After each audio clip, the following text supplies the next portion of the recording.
Guys, ito na.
Majority kaysa sa minority.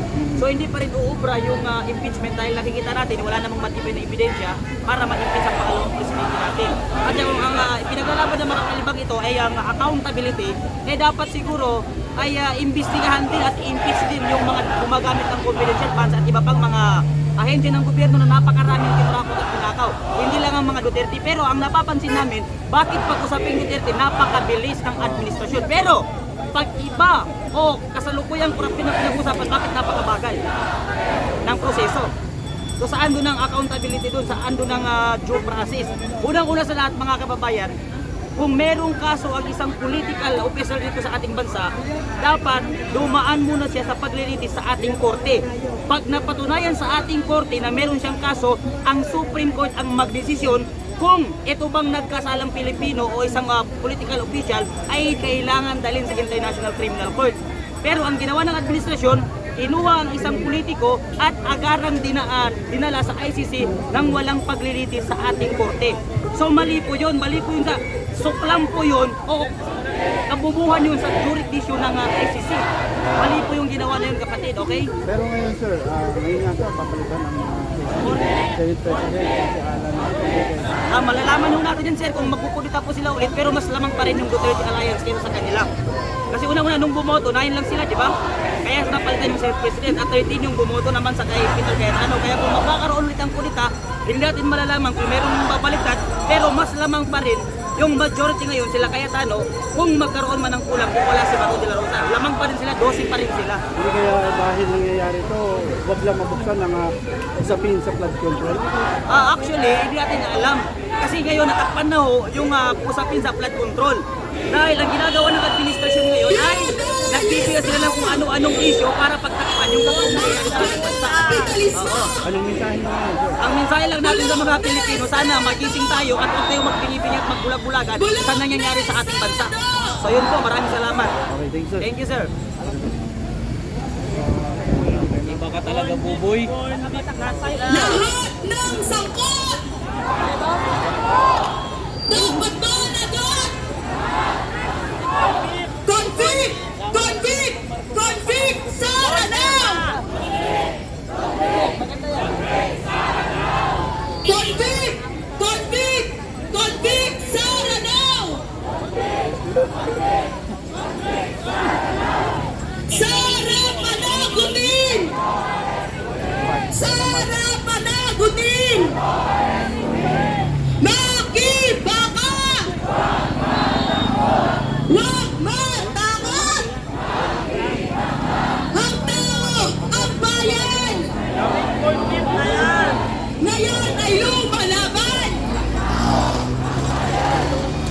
Sara panagutin! Sara panagutin! Convict! Convict! Convict! Sara now! Convict! Convict! Convict! Sara now! Lahat ng sangkot!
Dapat ba nagot?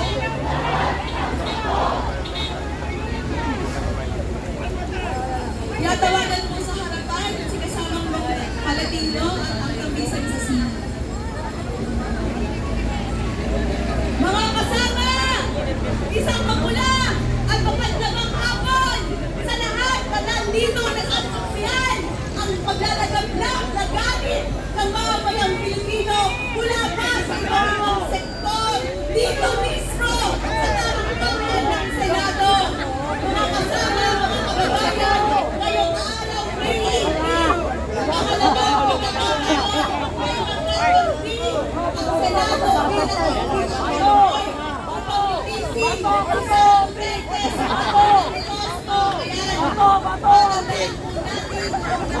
ang Senado Halos naging pala yung isyo ng Senado mula sa pagkudeta ng Senate President position na kung saan naupo ang Pangsalintano isang alipores ng kampo ng Morgan at kung saan inigok ang relevyo na dapat pangalagaan ng interes ng mga bayan.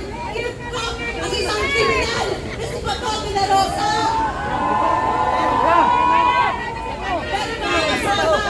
Isa lang ang plano para sa mga Pilipino. Ang Senado Pilipino.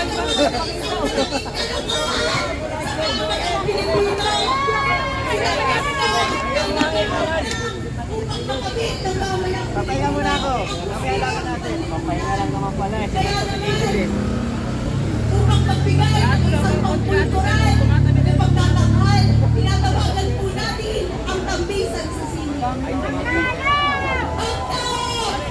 bayan!